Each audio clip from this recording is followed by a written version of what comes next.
د کهانې شروعات کېږي د یو بې نومي سړي نه چې هغه یو نقاپوش جینۍ پسې شاته روان وي او هغه جینۍ یو سیند ته ورټوپ کړي چې دی کې ورپسې دا بې هم ورټوپ کړي چې دی کې هغه دې جینۍ له ورسي نو دی کې اچانک د دې جینۍ په اوږو باندې د اسمان نه بجلي راپریوځي او په دغه دوران کې بیا ته پته مو لګي چې د دې جینۍ شرلي نوم دی او دا جینۍ د ځمکې طرف ته راښکل شروع شي بیا د دې جینۍ بچکلو ډېر کوشش وکړو خو دا ځمکه دا جینۍ تېره کړي او دی کې اچانک بیا راپاسي او د دې مطلب دا چې بیا یو خوب لیدو خو د یو څو شپو نه ده به دا خوب لیدو او دې نه پس بیا د خپل دوستانو سره د مستر ناین کور ته راشي ولې چې مستر ناین د دوی مرګري یوک نیولی وو چې د غلا کړې ده نو دلته ورته دا یوک ویل چې ما یې غلا نه ده کړې خو دلته دوی د دې په خبره باندې یقین نه کوو دې نه پس بیا د مستر ناین ته ډېر زیات منت زاري وکړي چې زما دا مرګرې پرېږده نو هغه د ده خبره ومني هغه ورته وایي چې ماله به یو قیمتي کاڼې دی او هغه به ماله ته راوړې په هر حالت کې او دوی ته دا پته مو چلي چې دغه د قیمتي کاڼې نقشه یو جینۍ سرې ده او بیا چې هغه جینۍ وګوري نو ډېر زیات حیرانه شي ولې چې دا هغه جینۍ ده چې بیا د څو ورځو نه په خوب کې ده او د دې شرلي نوم هم وي نو دا ټول شرلي ته قصو کې نو شرلي ورته وي چې ټیک دی زه به درله نقشه درکم خو زه به تاسو سره یو ځای ځم چې دوی د شرلي خبره ومني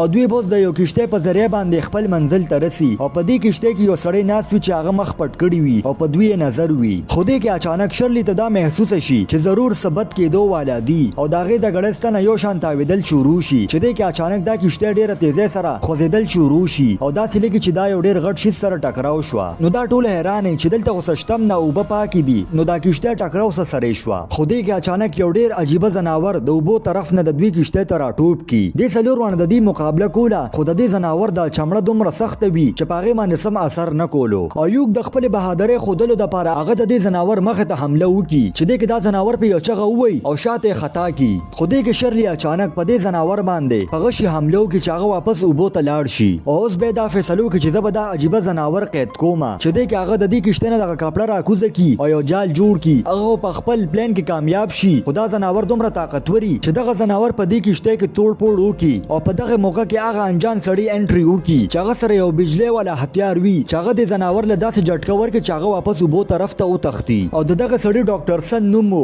او دا یو ساینټسټ و چې هغه هم د دغه قیمتي کاڼي په تلاش کې و او هغه ورته ووایي چې دا د دې قیمتي کاڼي تلاش حفاظت دپاره و او چې موږ څومره د قیمتي کاڼي ته ورجوختېږو هغومره به موږ د مشکلاتو سامنا کوو نو دا ټول د ډاکټر سن د نالج نه ډېر زیات متاثره شي او هغه په خپل ټیم کې شامل دي او اوس دوی خپل سفر مخکې جاري وساتي او دوی د غر یو سوګي ته وخیږي چې دوی یو ډېر تاریخي ځای ته ورسي چې هلته ډېر تلاش نه پس بیا یو ځای کې کاڼې ته وکړي چې هلته یو سیکرټ لاره کولو شي او هغه ښکته طرف ته تللی وي چې دوی په هغې لاره باندې ښکته لاړ شي یو سورنګ ته ورسي او د دې مخې ته یو ډېره غټه دروازه وي چې هغه بنده وي نو بیا یو ډېر ماهر سړی وي او هغه د خپل مهارت د وجې دغه دروازې تاله کولو کړي او چې هغه دروازه څنګه کولو شي نو هر طرف ته واوره وي خو دوی چې به مخکې روان شي په هغه ځای باندې تلل ډېر زیات مشکله شو ولې چې هغه ځای یو ښویدونکی ځای و چې دې کې اچانک شرلي وښویږي خو دې کې بیا د شرلي بچکولو دپاره ورټوپ کړي او هغه خپل خنجر په ځمکه کې ښخ کړي چې دې سره هغه ودرېږي او شرلي هم بچ کړي خو په دغه دوران کې د دوی دا نور ملګري د بره طرف نه راخطا و چې دې سره دوی بیا او شرلي ځان سره د ښکته طرف ته روان کړي خو بیا مخکې وګوري چې مخامخ ډېر نوکیله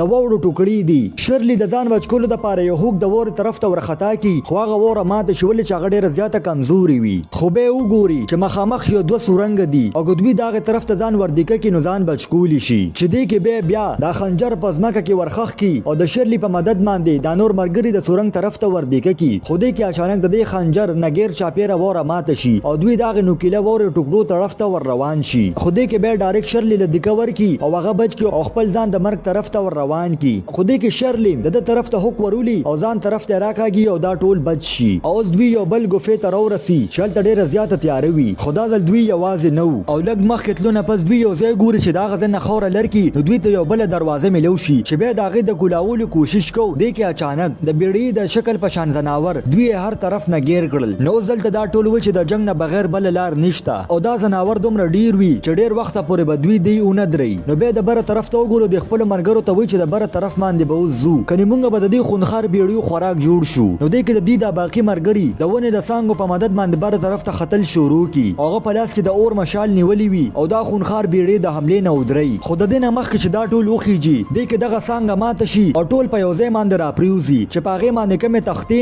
وي هغه هم ښکته راپریوځي او د انور رڼا دننه راتلل شروع شي خو دلته دوی ته پته وچلي چې دا خونخوار بیړۍ چې څنګه د انور رڼا پې ولګي د دوی بدن سوځېدل شروع شي خو دې کې بیا اچانک هوک سره دغه څانګې وتړي او هغه بره طرف ته خطا کړي چې دې کې دا هوک په یوونه کې انخلی چې د سره دا ټول وخیږي او چې د بې نمبر راشي دغه دوران کې د انور په وریځو کې پټ شي چې دې کې اچانک یو نفس یو خونخار بیړیا په بې باندې حمله کوي او هغه زخمیم کی خو دې کې هغه وریځ لاړ شي او د انور رڼا واپس راشي چې دې کې به ډایرکټ بر طرف ته وخیږي او د نفس چرلی چې د بې د زخمونو پټه کوي نو هغه وګوري نو هغه ډېر زیاته حیران شي ولې چې د بې په اوګه باندې یو ډېر خطرناک نشان دی چې هغه د شرلی په اوګه باندې ومم دی نو د نفس شرلی دوی ته وایي چې کلونه مخکې زمونږ مشران یو ګوفې ته تلیو چلته یو شیطانی طاقت و چې هغه څنګه دغه ګوفې ته ورغلل نو دې کې ډېر عجیبه مخلوق په دوی باندې حمله وکړه او هغه نشان د هغوی په اوګو باندې ومم جوړ شو او چې هغه نشان به څنګه ولګېدو نو هغې نه پس یو قسم د 50 کال عمر نه و نړېدو او هغې ایره شو او دا نشان د دوی خاندان ته په وراثت کې ملو شو چې دې کې به دوی یوم د 50 کالو نه نوړي او ډایرکټ به مري نو شرلی ورته وایي چې هغه قیمتي کاڼې را پیدا کړه چې د هغې د وجې مونږه بد شو او دا نشان هم رانه لرکولی شي او په سبا باندې د غرمې په ټایم کې دوی هغه ځای ته بیا راورسي چې نور بالکل تیز وي او دوی هغه ګوفې ته واپس راکوشي چې هغه خونخار بیړۍ په دوی باسي بیا راشي خو به بغیر د ټایم ضایع کولو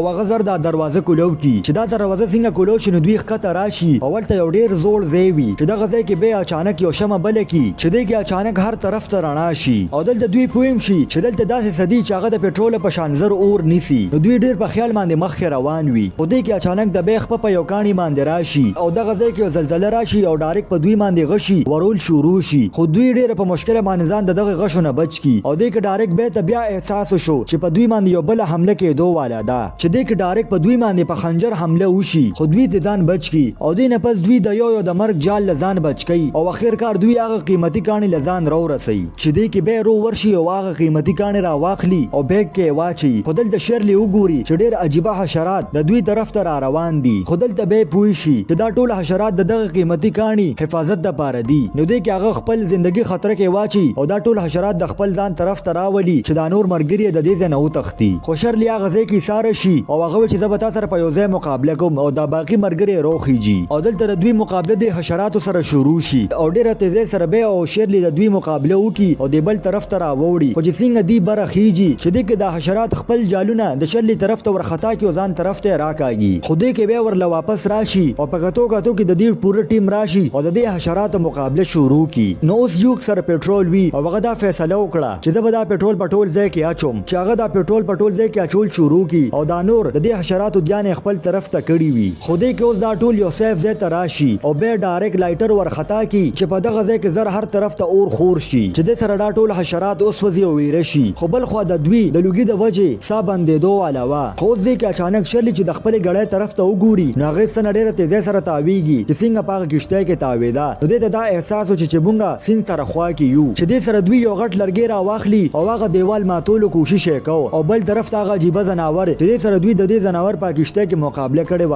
هغه د دې بل طرف نه دې دیوال له ټکر ورکاو چې دې سره زر دغه دیوال مات شي او بدن نه طرف ته تیزه سره راشي چې دې سره دوی ته د بهر تلو موقع ملو شي او چې دوی څنګه بهر زی نو به شاته وګوري چې هغه عجیب زناور تیزه سره د طرف ته را روان دي خو خوش قسمته سره دغه زناور په ملبه کې گیر شي او هغه ځای کې انخلی او دې سره د دې ټولو ژوندۍ بد شي او موږ ګورو چې هغه صحیح سلامت خپل کور طرف ته روان شي او دې سره دا کہانی ختم شي کو تاسو دا کہانی خوښ شوی نو دا ویډیو در سره لایک کړئ او چینل در سره سبسکرایب کړئ